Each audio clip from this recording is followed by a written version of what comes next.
Hey everybody, welcome to this week's episode of Making Sense of It All with Jesse Stakes. Today I have Mike Padron and Wes Altus from the Tin Cup Club, and we are talking everything US Open 2026. Guys, thank you so much for joining me. Great to be here. Let's go with the US Open. This is exciting, especially at Shinnecock. Yes, I tell sir. you what, Appreciate it, Jesse. yeah, man, my pleasure. I tell you what, it feels like this year is flying by. I was thinking about it. It Oh, was like you got this major and one more left, and we're done for the year. Like it's insane. I was just literally. doing that with the picks when I was going through the picks before we got on. I'm like, that's it, man. We got two more and we can that's it. I'm just like, this is kind of sad. But but we're closer to next year's Masters and Players, so I guess there's that. There you go. Amen. All right, so before we get started, guys, what you drinking? I'll start with you, Wes. I got a old trusty little Buffalo Trace. Mikey? I've got a straight bourbon whiskey called OKI, and OKI stands for Ohio, Kentucky, Indiana. Interesting. It's actually distilled in Lawrenceburg, Indiana. It's actually very, very good. OKI bourbon, bottled in Bardstown, Kentucky. Um, very, very good. feel Highly like they recommended. I feel like they owe you something for that one. No I'll free take a ads. No bottle. free ads. I'm drinking Angels Envy boys, so cheers. Yes, Cheers, sir. man. Cheers. So US Open, first thing that I wanted to talk a little bit about was kind of the business of the US Open. I mean, the USGA, this is their baby. This is kind of their flagship event. It's the way that they make money as far as for the, that kind of supports the rest of the stuff that they do for the year. What do you guys think about, kind of the not just the US Open itself, but just the USGA in general and what they do for golf, what they do for, what that looks like for golfers like us and then also professionals. Yeah, they're kind of the keepers of the game for in the United States, especially with the RNA. So, like I said, this is their money cow right here, man. Like if this doesn't go off, they're in trouble. But they promote a lot, rules of the game, handicapping, agronomy. They're pretty heavy in the agronomy recently too. So this is definitely something that they take pride in and choosing the proper places and the merchandise. So this is it for them until maybe one day they get a bigger event. But man, this is it. Yeah, I mean, I think it's the biggest thing, obviously, for them. I mean, you grow up, I mean, as the little kids and stuff, that's all you see is everything is little clubs and everything. All you see is USGA this, USGA that, from the tiny little, sets of clubs that you have at the store. Everything is sponsored by the USGA, and they do a great job of growing the game. And obviously, this one tournament every year just brings in, probably over $100 million just from this one tournament that can sponsor all that stuff and bring all this revenue. It's just, I mean, it's the big daddy for them, and it's, every year it just keeps growing. It seems like, and you don't think it's, this year's going to be bigger than last year, but it keeps getting bigger. Even though they kind of go to the same places every once in a while, when you go to some place like this where you haven't been in a while, it kind of reinvigorates, the hype and everything, and it's cool how they can do that and just kind of get everything started back up. One of the things I always think about, like when you see majors on television or you see like professional tournaments, I always think about travel. I think about like, oh, this would be a cool place to play. You see, but like a lot of these USGA courses that they pick Mhm. for the men's US Open, they're private. I mean, Yeah. they make a big deal out of it when they've picked a couple of public courses that other people can play. But really, I mean, the only thing you can do is look at them on television unless you know somebody. Yeah, exactly. And I think there's plus and minuses to it. I like it because you don't get to see it, and they do go to the historic clubs, this being one of them. And this is like one of the first five in the USGA recognized clubs. So I mean, this is kind of one of the flagship, and I like knowing that a Shinnecock is, in the Rota and it's coming up, and these other private courses. It's cool to see, but I think the problem is people can't relate to it most of the time. They don't understand the history behind the clubs and the architecture for most of the casual fans. But being able to put the spotlight on and be like, hey, this is kind of this architecture has spurred on other architects to come in and restore and get it back to the original, and that history behind the club that way I think is pretty cool for the casual golf fan. No doubt. But all right, Mike, if I told you, for X number of dollars, they had a certain like a limited amount of, available uh US Open tee times, quote unquote, to wherever the venue was, even if they did a raffle, kind of like what they do with the Masters with tickets, but if they did something to where people could play it and they said, a day, pick a day, let's say 200 rounds or something like that to where people could win around. I mean, how much would you pay for that? If you could go to Shinnecock, you know, within the next 6 months that you won the raffle or whatever, what would that, that's another, it's to me, I would think that'd be a cool revenue driver and something really neat that people would get super engaged with. Absolutely. I mean, I'd pay more than I'm probably publicly allowed to say on this podcast. But Does your wife um, listen? no, actually, I can say whatever I want. This would be the one time. Yeah, exactly. No, I think yeah, that kind of that would also the mystique of being able to play it. Obviously they have the members that play it all the time, but you know, that would be actually a really cool thing for them to do, and keep it rare enough to where you get enough money for it. That's actually a really cool idea. I mean, they do a good job of mixing in some public stuff that you can play in future courses, but something like this, and I think we've had talks about some of the courses in the past that we can't ever go get to play Right. in other podcasts, but it's like, yeah, if we can get to play something like this, I don't know what that number is, but It's like Willie it's at Wonka's least four golden ticket, digits, though. it is like a golden ticket. Yeah, I mean, Yeah, it is. it's it's I bought a shirt of it. I've never even been there, and it's just so I can wear it, and that's probably one of my pet peeves is people wearing stuff in places they haven't been. But I have it, but it would be really really cool to play. I 100% agree with that. I'd pay a lot of money for it. Well, do you guys remember NBC? I think it was that did that. It was probably 10 or 15 years ago now, and it was back when Spieth won the U.S. Open out west, Chambers Chambers Bay. Bay. Yep, they had that on Wednesday or whatever it was, or Tuesday of that week. Somebody won the opportunity to play with, and it was like they had celebrities, they had some other athletes out there, and from what I understand, it was a kind of a shit show just because they were hitting it so poorly. It was like it was just the coverage was taking forever. Yeah, yeah, and unfortunately, I actually kind of want them to go back to Chambers Bay because that was not a great showing for the golf course. The greens were absolute horrendous. Like it was like putting on broccoli. Um, Ah, it was just I was like, man, what a bummer because the course looked amazing until you got up on the greens. I'd like to see him get another shot. I don't think it's going to happen because of the spectator and they can't put up a ton of hospitality areas just because it kind of sits down in that bowl. But I wish they would give that place another shot for a US Open.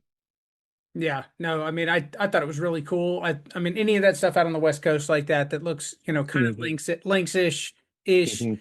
Um, I think it's cool. I think it's, I wouldn't mind seeing it. And I mean, honestly, again, and I said this to you guys before we even started recording. I like it when you see a little bit of a car crash, when you see a little bit of those guys having to deal with things that are tough for a professional golfer to deal with. To me, that's what makes the US Open a little bit different. I mean, it's not like they're going to go out there and shoot 15 under. They're gonna Mhm. fight for par. Yeah, I'm always just I like you. I like to see them really have to play real good golf. It just unfortunately USGA has had a couple whoopses out here at Shinnecock, so Yeah. hopefully that doesn't happen again. I don't have you guys looked at any of the merchandise that they're doing for this year's US Open? And the reason why I bring it up is I mean everything right now is about the 250th anniversary of our country. Yeah. And so I would think that they would have an enormous opportunity to sell some pretty unique merchandise this year.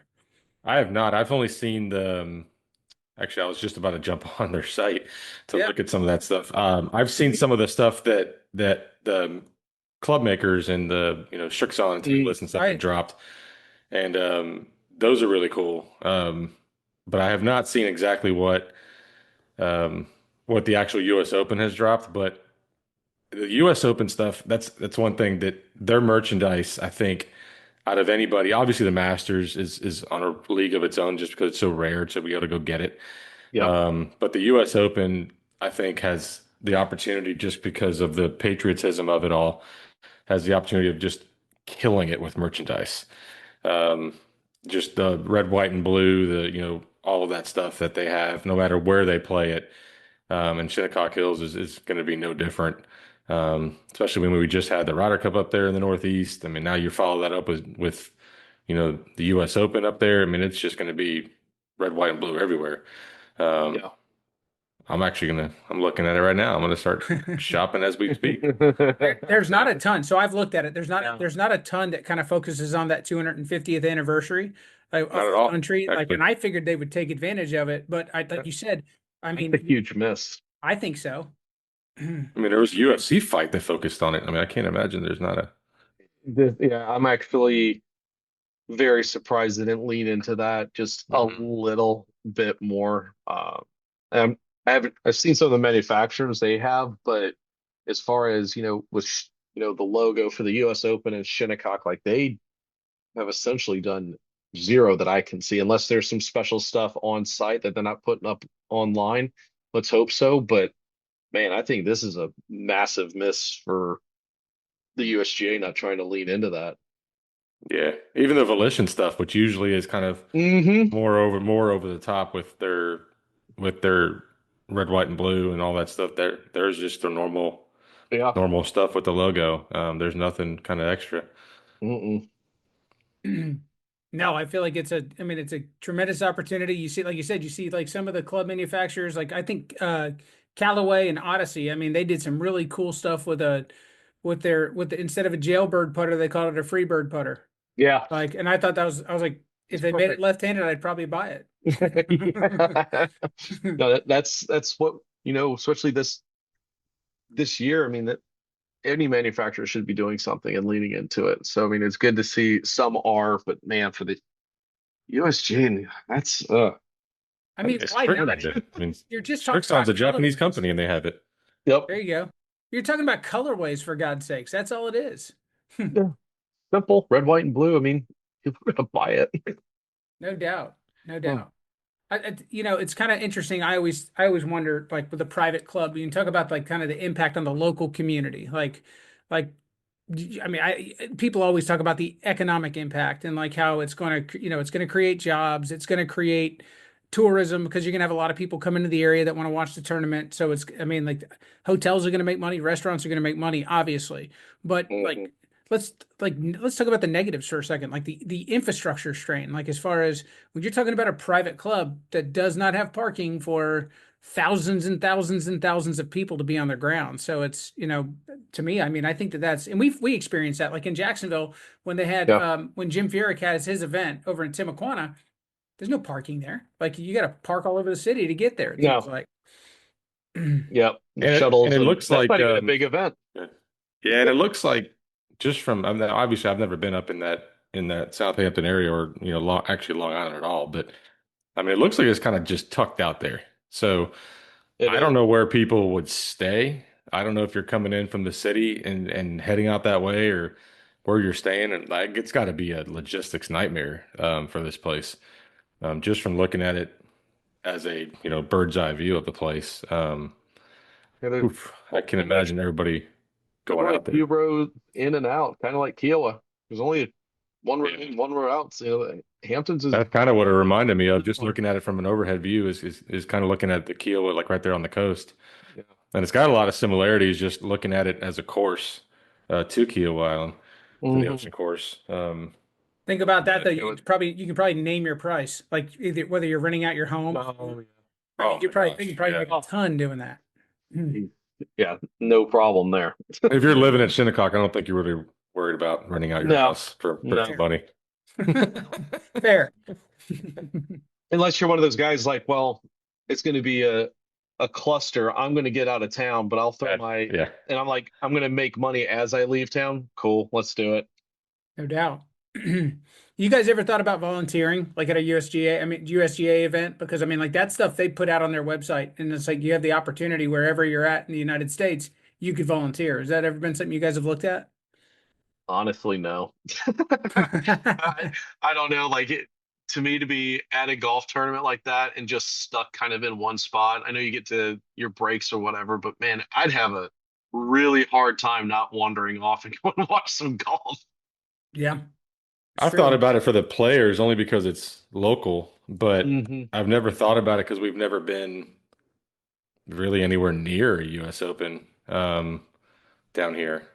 I guess you I could mean, make a mini vacation out of it, like what's volunteer a couple days and then do what's the something else closest after. that gets here? I mean, Pinehurst is probably the closest thing that gets to us. Yeah. I mean, Yeah, so I never Charlotte. even, yeah, I've never even thought about it, honestly. Hmm. But that would be kind of cool to just to because I mean, well, actually, I don't even. That's a question. Do you get to play like you do in the Master? Do you get to play if you're a volunteer? Do you That's a play the good Monday after, question. the Tuesday after? Because I That's would a I'm volunteering every year. If that's the case. I guess it would really depend on the club. So I have a feeling the members want to get back on their golf course like the day after a major championship and see that beast in action. So that'd be something you'd have to pull that pass through the membership. so The U.S. unfortunately. Open volunteers are not granted privileges. Damn. Well, that makes that decision super easy.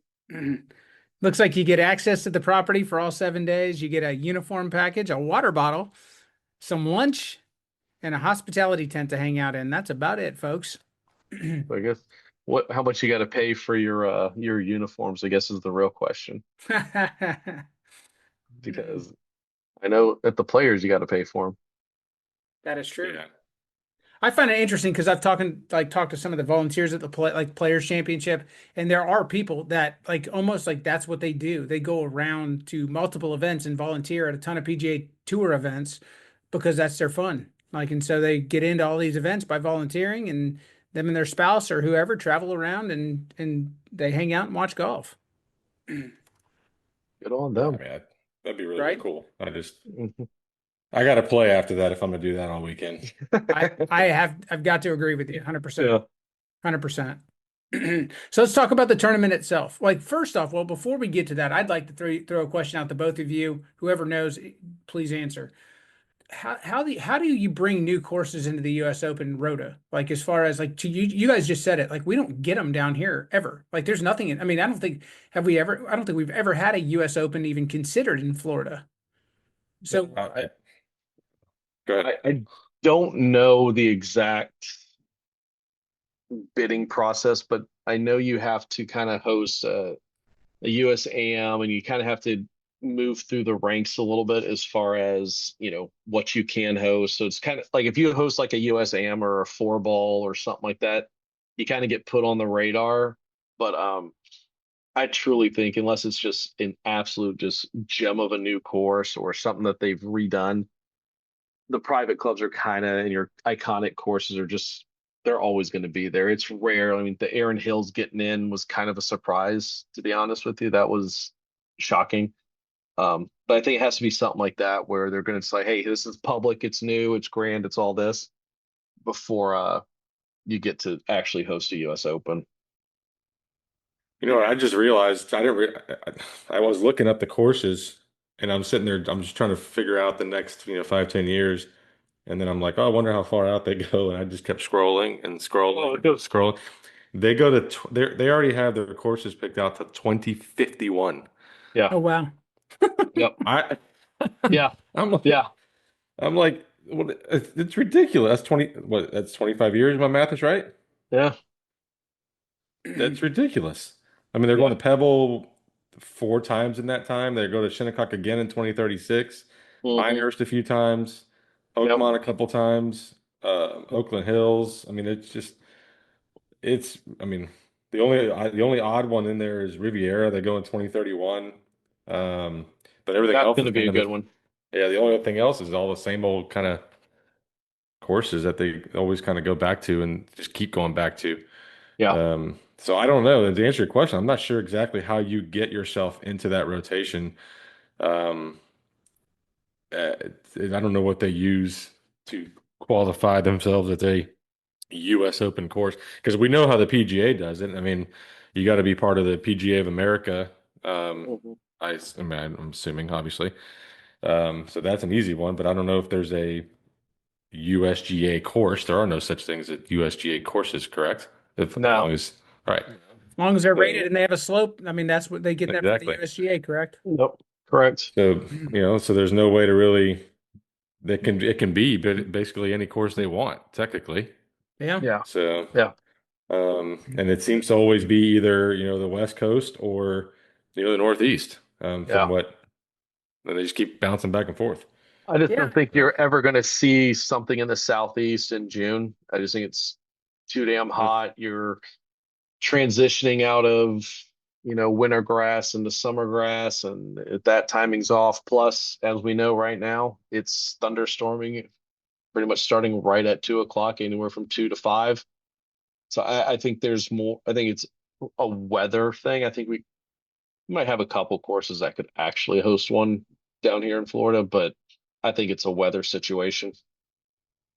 I get it. I mean, it's a fair, they're all Yeah. fair points. And it's the only thing, and this is just like one of those, like just probably pie in the sky ideas. You call it I mean, you call it the US Open. It'd be pretty cool if they touched all 50 states at one point in time. That Like, would be awesome. I mean, That and would be. it wouldn't, I mean, you would almost have to change the time of year, like if you were to Hmm. do something like that, but that would be kind of cool. Like if you said, okay, over the next 50 years, we're never going to repeat. It's going to be in a different place and it's going to be in a different state every single year.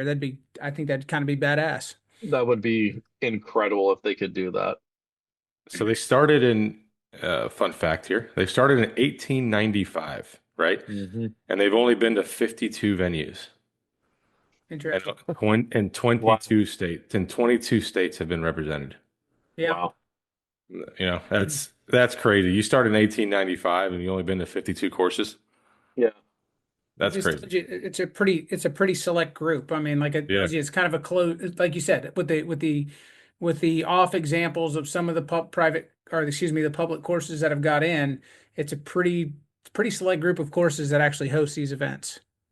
Yeah. Think about the British Open though, or the Open, or whatever you want to call it. I mean, that one. I Hmm. mean, it's a even tighter rota of courses that actually Yeah. host it. So. And they'll kick you out of a rota quick too. Mm. So let's transition here to like as far as actually talking about the event, like course setup and the philosophy of the USGA. Like they always say that they want to be tough but fair. I think sometimes people have had the argument that that's not the case. And then like also you've talked about it, Wes. I mean, you kind of touched on agronomy as far as like how they're trying to shape the game of golf at the public level and everywhere else.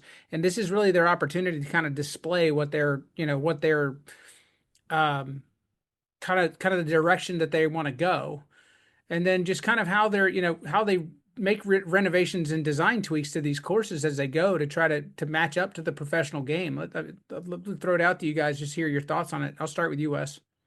Yeah, I think it's they tiptoe the line of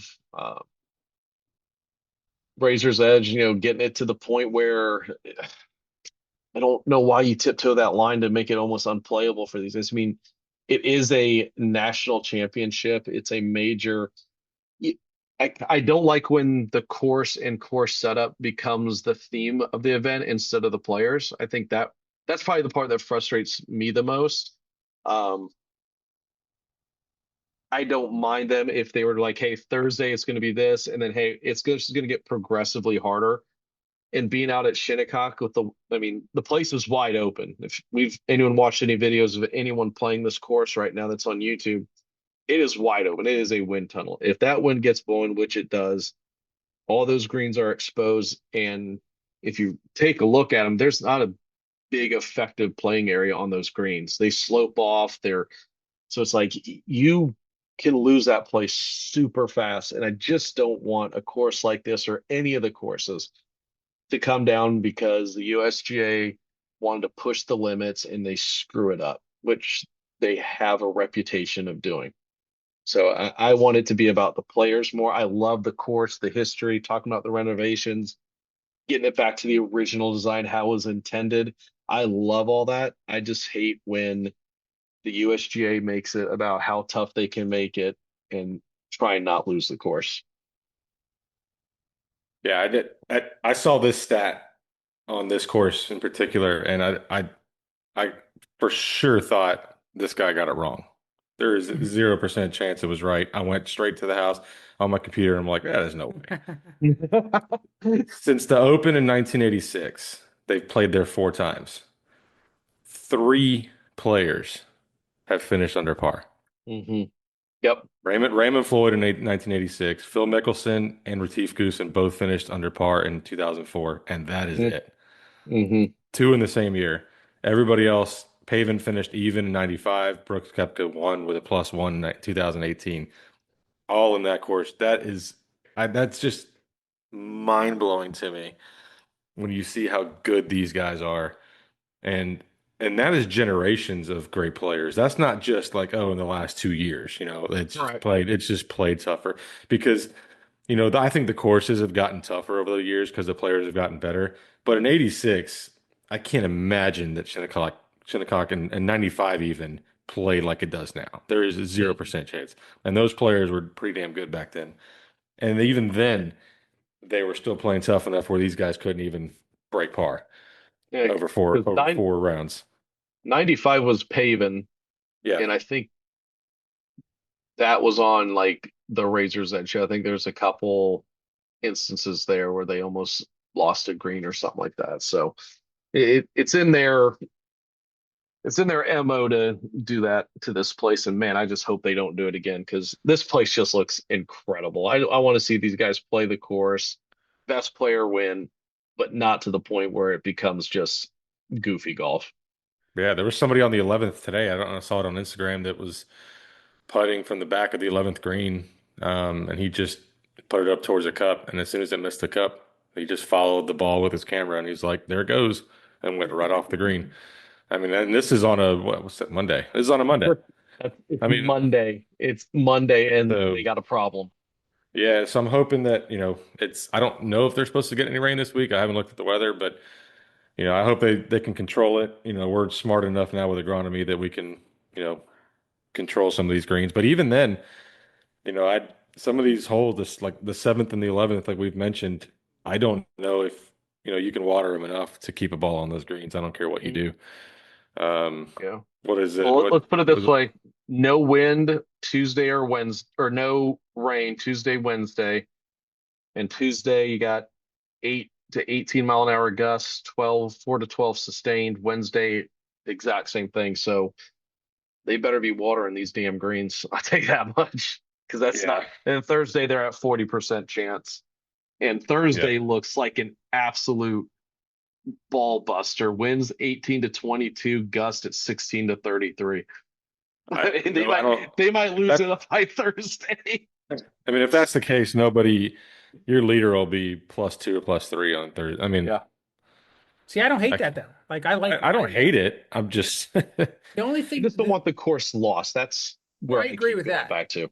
I agree with that. Like to where if they execute a shot and that shot turns into an absolute failure, like whether it, no matter what hmm hole it is, that to me, like that's where they lose me because it's like, okay, this guy just did his job perfectly Yeah. and it still didn't hold a green or it's still like then I do have an issue with that. But when it's Yeah. just absolutely tough and it's like, like you said, a ball Fine. buster, Fine. I'm great with that. If the winning score is 5 over par, as long as on the back 9 on Sunday, hmm there is an ability to win it. If it is Yeah. if it is set up so impossibly that nobody can actually come from behind and win if they hit, if they go out and hit, you know, perfect shots on 10 through 18 and they cannot physically go out and win the tournament, then Yeah. that's where it takes the fun out of it. It takes the viewing fun out of it.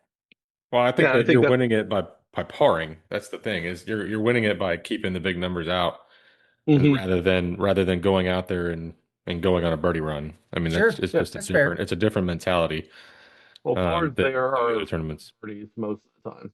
Correct. Like a good par there is usually like, man, that kind of picked up a half a shot on that hole by just making a par.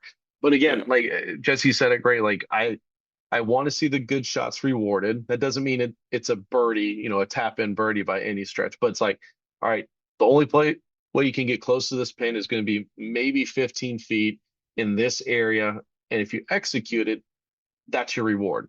Yes. But if it's just like, hey, no one can do it. And then it's like, well, why are we, what are we doing? Like, it's not even testing skill at that point.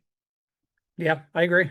All right. So that being said about the course, is there any players or anything that you guys are looking forward to watching this week? Is there any storylines or I know Padron's probably looking forward to seeing Aaron Rye play this week. Absolutely, man. That's the one storyline. I'm always rooting for that guy, honestly. I mean, that's my boy. I think this is a controlling Trying to approaches trying into to the talk. greens, man. I'm trying to talk something else into existence. I don't know. I mean, that was the craziest thing I've ever. That's the craziest thing I've ever done in my life. I just that pulled that out of my ass that day. I don't even know how that happened.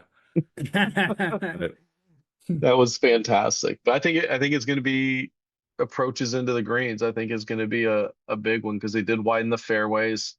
I know they're kind of the reverse camber on the fairways a little bit. So dog leg left, it slopes a little, left to right on some of those fairways. So your fairways are a little bit play narrower, but they are bigger. And yeah, with those crowned greens, it's going to have to be approach play. And by the sounds of it, it looks like once you get off the fairway, since they are wider, the rough doesn't seem like it's going to be favorable for the players. You're probably right. Yeah.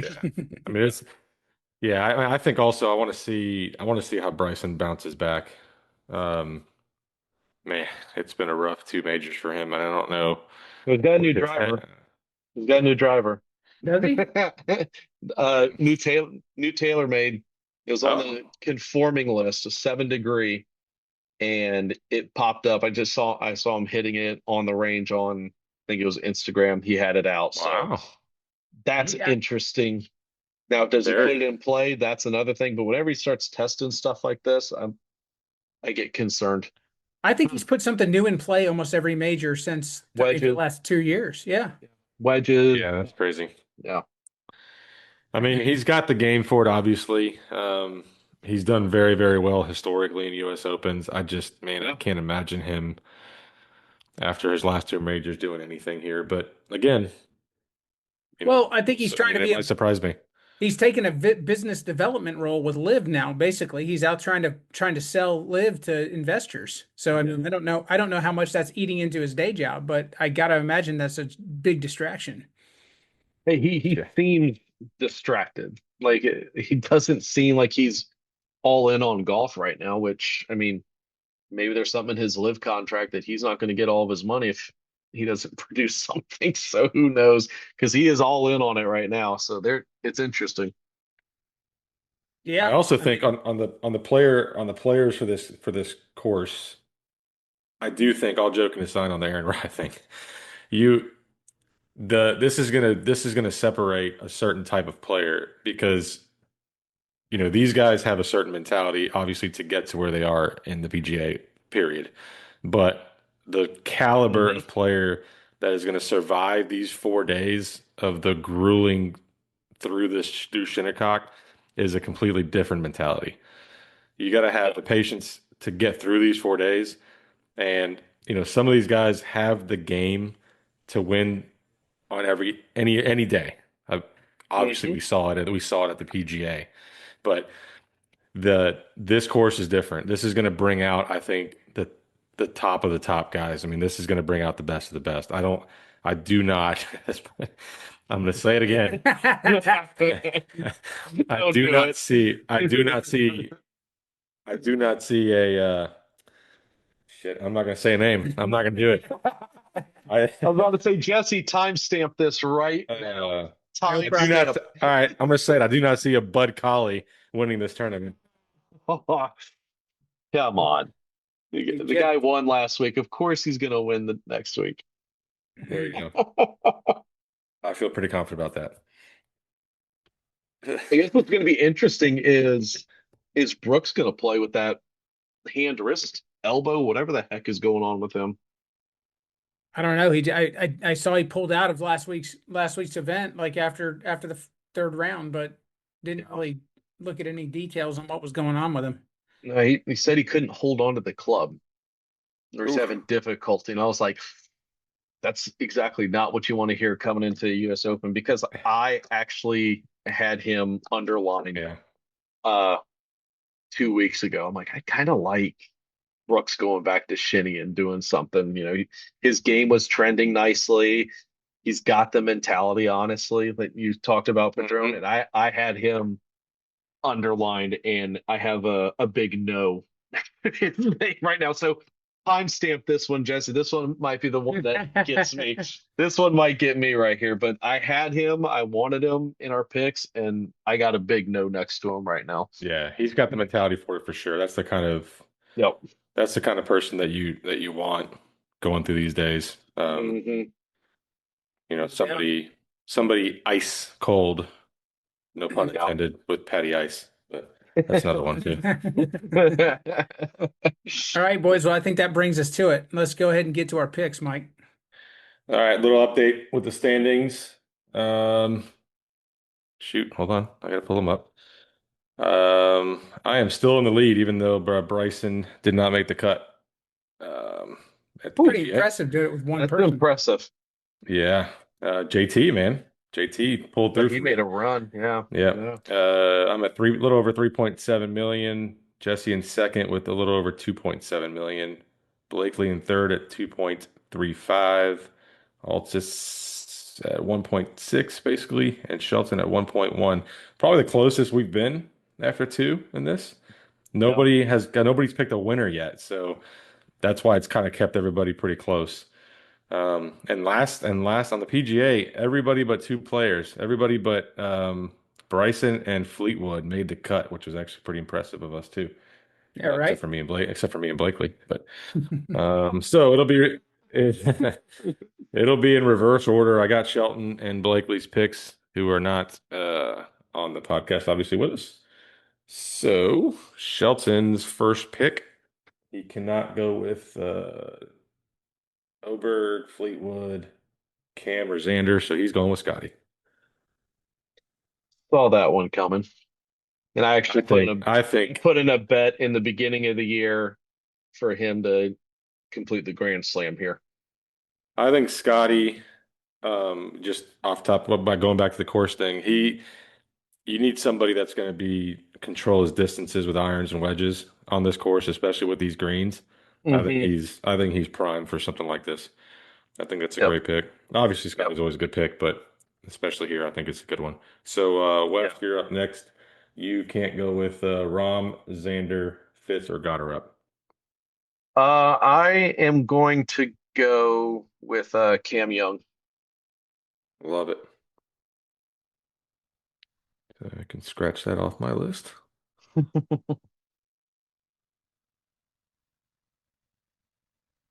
Cam was gone there. And Shelton didn't have him anyway, so Blakely is next. Scotty has gone off his list, so his next pick is, make sure he didn't already pick him, and he did not, so Rory's gone. And Jesse, you are next. All right. So I was thinking about Kepka as well. Did Wes talk you out of it, or he talk you into it? No, I'm just thinking of it as far as like I haven't seen anything. I was trying to look and see has he said anything about playing or not playing? He And I have hasn't, but yeah, it was just more of going out. And there's probably a good reason he went out after the third round Uh, to prepare for the US Open, but I haven't seen anything that he's well, WD. here I can do since I'm the commissioner of this pick league. If you Nice. can before they tee off, if somebody you can pick somebody new that obviously was not picked. fair. I'm taking So, Kepka then. okay, I'm fine with that. Unless Wes, you're against that because you were No, pick no, no, pick no. okay. That's fine. I think that's only fair because I'm fine with that. we don't know anything on a Monday. So He hasn't said anything, and I think, um, yeah, I mean that's completely fine. He's due. He is due, man. And if he's in the hunt, I'm going to root hard for him, to be honest. yeah. So Brooks, we're good there. So we're to me now, and I'm actually gonna go. I got back-to-back picks here. I'm gonna go John Rahm. Uh, oh man, the second one's Pick, gonna. pick another live guy. Mhm. Got Joaquin, Tyrell Hatton. Go all live. No, I'm between these two guys, and I'm gonna save one of them. I think. Let's go. Second here. I'm gonna go Oberg. I'm gonna go Ludwig. Strong approach game right there. All right, so I went Ludwig and John Rahm. Now we're back to Jesse. I'm taking Terrell Hatton. There we go. Speaking of, You're welcome. He was already on my list, buddy. That dude's been so solid in every major he's played in. Like, I mean, Agree, dude. That's he's so good. such a solid pick. he just looks hate like that. he just looks like he's got something to prove every time. Like it's almost like he is like he's the little guy who's just trying to prove himself to everybody else. And maybe he doesn't feel that way at all, but that's what he looks like out there. Yeah, I agree. I like as Yeah, long as he's he done doesn't very well. as long as he doesn't lose his shit, he's gonna be fine. Fair. So that goes back to Blakely, who ended up getting two of his first three Oh, somehow, and he gets Xander, Zanda. which you couldn't have gotten anyways, Wes. So No. it's back to you. Who are you pairing with Cam Young? Um, Give me Tommy Lad. Yeah, that's who I was between. I think he is very good for this course, by the way. So Tommy. And the final pick, and I got to go in his order, so he's getting Fitz. And I'm gonna give him I'm gonna give him Alex Fitzpatrick, but he probably he probably meant Matthew Fitzpatrick. So although Alex is probably playing better right now. It's an honest All right. mistake. So We're going. yeah. I like it. Went on a little bit of a heater. So you got Shelton with Scotty Scheffler, Matt Fitzpatrick, Wes with Cam Young and Tommy Fleetwood, Blakely with Rory and Xander, Jesse with Brooks and Hatton, and Padrone. I've got Rom and Oberg. Perfect. Love it. I'll Awesome. just extend my lead then. We Nice. shall see. Yes, you shall. We shall see. This is the fun part because this is kind of wide open. I mean, look at last year. Who would have thought JJ Spawn was going to win at Oakmont? Who would have thought last week or 2 weeks ago, whatever the hell it was, last month? No doubt. Air? I apparently did. All right, I got a final question for you guys It'll be a good one. before we wrap this up. Wes, if you were in charge, if you ran the US Open, what's one thing that you would change? And then what's one thing that you would never change about the way that these events are run? One thing I would change. Where do I start? Just one. I could go on a tangent. I would probably say the only thing I'd want to change is make the course play difficult, but don't lose it. Like that's all I want from these US because these courses are too good. They can hold their own. I mean, Oakmont's one of the toughest courses in the planet, and they don't need to trick it up on a day-to-day basis. This is another one, in my opinion, that is very difficult in member conditions. Yeah, you need to tweak it up a little bit. I'm all for that. But let's let the players decide the championship, not the conditions of the course getting away from them.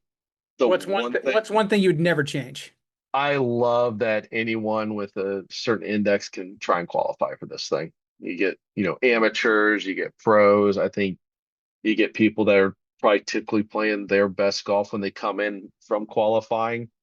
So it's good because you never know. You might get that story of you know, the journeyman club pro that has played, in all the section events or whatnot, and he qualifies, or the 40-year-old accountant that plays all the time and he gets a shot and he pops himself on the leaderboard and there's a cool story. So that's always a fun one for me when the US Open is seeing the other guys get a chance to go out and play out here and also showcase how good the best players really are.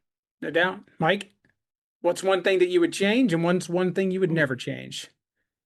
I would definitely change the way they pick the course. I don't know. I honestly don't like that until I saw that today that they're, you know, out to 2051 on courses. Like, I don't know, man. I think I like the fact that they announce every 3 or 4 years, hey, we're going here in 5 years. And be like, hell yeah, that's awesome. Like, shit, man. I mean, I don't even 2051.